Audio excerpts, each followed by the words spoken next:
in the heart of Yoruba land, where tradition is law and honor is more precious than life. A young maiden named Adunni is promised to the prince Olatunde. To her father it is duty, to her people it is pride, but to Adunni it is a prison. For her heart does not belong to the prince, it belongs to Adesina, the humble hunter's son. Their love is pure but forbidden. His lineage is stained by an ancient curse, whispered in every market, feared in every home. When the truth is discovered, Adunni's father rages. Adesina is beaten, disgraced, and cast out. Yet still the lovers meet in secret. Still their hearts defy tradition. But in the palace shadows, jealousy stirs. Prince Olatunde smiles by day, but in his heart he plots by night. He spreads lies, that the hunter has bewitched Adunni, that charms and spirits hold her captive. Fear grows, and soon Adesina is dragged before the people to face judgment. The Babalawo calls on the gods. Signs fill the sky, strange and powerful. Is it a curse or destiny? Before an answer comes, the sound of war drums shakes the land. Another kingdom rises against them. The prince seeks glory, but it is Adesina who leads with courage. On the battlefield, he saves men, protects the land, even saves the life of the prince himself. But envy is darker than gratitude. In the chaos, Olatunde abandons him, leaving him to die. Wounded and broken, Adesina clings to life only by Adunni's secret care. Yet as he heals, pressure mounts. Her father demands obedience. Her mother begs her to be wise. The prince demands her hand, promising power, promising peace. And Adesina, noble even in pain, offers to walk away if it will save her from ruin. But in the palace courtyard, before king and people, Adunni makes her choice. She lifts her voice, trembling but strong. I will not marry for duty, I will marry for love. The crowd erupts, elders shout, the king rages, and the prophecy reveals its truth. The cursed bloodline was never a curse at all, but a blessing, chosen by destiny to protect the kingdom. Yet not all rejoice.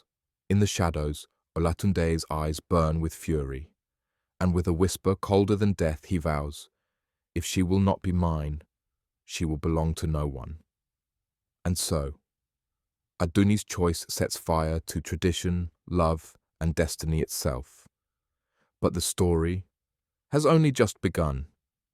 The kingdom rejoices at Adunni's courage, but not all hearts are glad. Her love has defied tradition, and her choice has shaken the palace walls. Some whisper that she is brave, others say she is cursed. And in the shadows, Prince Olatunde sharpens his anger into a weapon.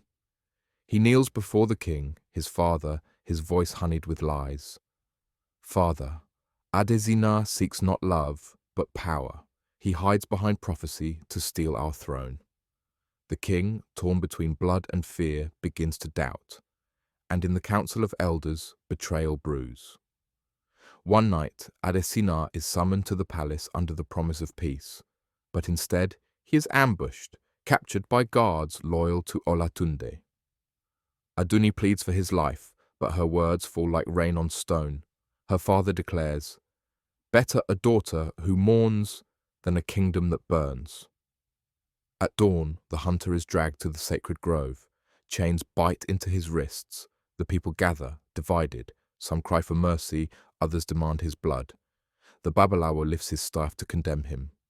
But suddenly, thunder cracks across the sky, and the sacred mask of Egungun, spirit of the ancestors, falls before the crowd. Gasps fill the air.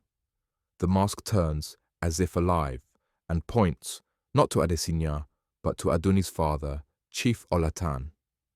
A hidden truth bursts forth. It was not Adesina's bloodline that bore the curse. It was Chief Olatan's lineage all along. The prophecy was twisted. The curse, the shame, the fear. It belonged not to the hunter's house, but to the very man who sought to bury it. The crowd erupts in chaos. The chief falls to his knees, his honor crumbling. But Olatunde seizes the moment. He raises his sword, his voice thundering.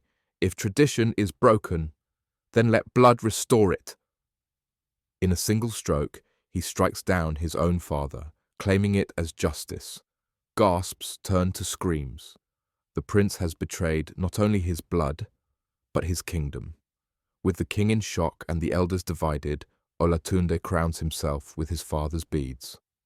"Let the people choose," he declares. "Will you follow the cursed hunter, or the prince who carries the crown?" The people stand frozen. Adunni clutches Adesina's hand, their love now hunted not only by tradition, but by a throne drenched in betrayal. And in the silence, one truth becomes clear. The war for love has become a war for power. The story has only just begun.